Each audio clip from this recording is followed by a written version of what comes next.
Hello, my name is Kiara Edgar. I'm a sophomore here at St. Francis, and this is my video one presentation for the purge. Okay, so for the first question, which is to explain the concept of deterrence and address the significance of certainty, severity, and celerity of punishment.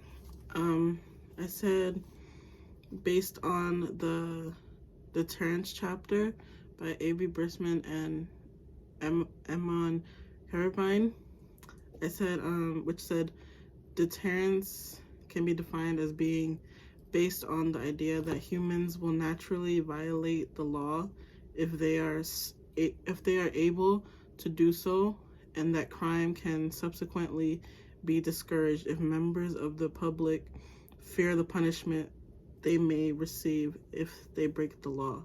So to put it in my own understanding, I said it basically means that deterrence is the action of being dejected from doing wrong because you have the fear that you'll be punished after, or like ridiculed after.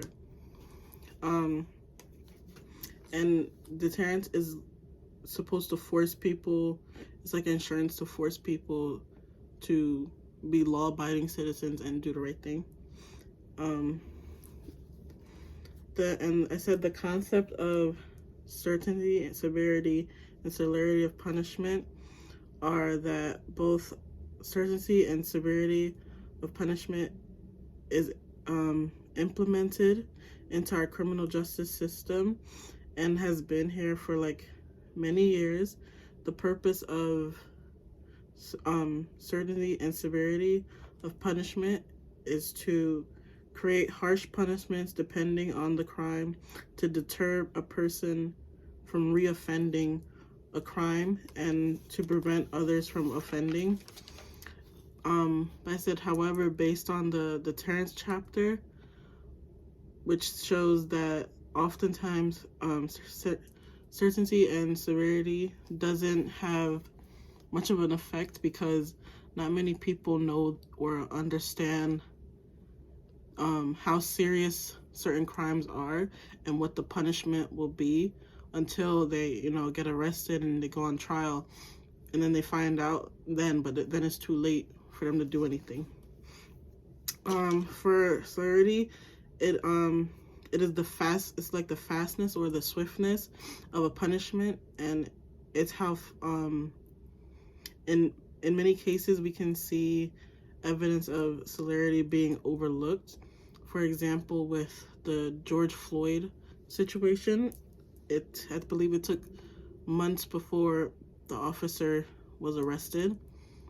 So that's what it means by swiftness, because in that case there wasn't any celerity because it took too long. If it's swiftness, it's supposed to have happened a long time ago. And then for question number 2, which is, do criminal sanctions deter? I said, in the context of the movie The Purge, criminal sanctions do deter for some, but not for all. In The Purge, people committed crimes that they wouldn't have done any other day of the year, because they knew any other day of the year they would have been in trouble. But now that on that specific day they don't suffer any consequences. But I said, however, some of the crimes seen in the movie were crimes that people do commit on a daily basis, like, for example, theft. And for question 3, which is, why do most people choose not to purge even though they will not get in trouble? I said, in my opinion, I think that some people choose not to commit a crime even though they would be able to get away with it, is because of their own like morality, like their moral compass. And by that I mean like that they might be led with strong emotions and there's a strong sense of right from wrong, which would prevent them from breaking the law. But according to the article, who would purge low self-control, psychopathy, and offending in the absence of legal controls. It says, given the assumption of human nature, it is reasonable to expect that a willingness to purge would be commonplace. Indeed, legal controls can validate and reinforce moral understandings.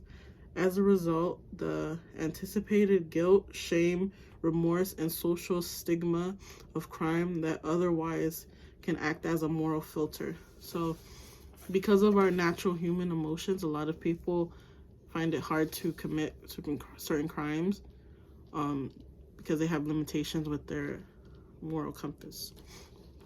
And for question 4, it says, do the findings in Who Would Purge confirm or disapprove the assumptions underlying Deter's perspective?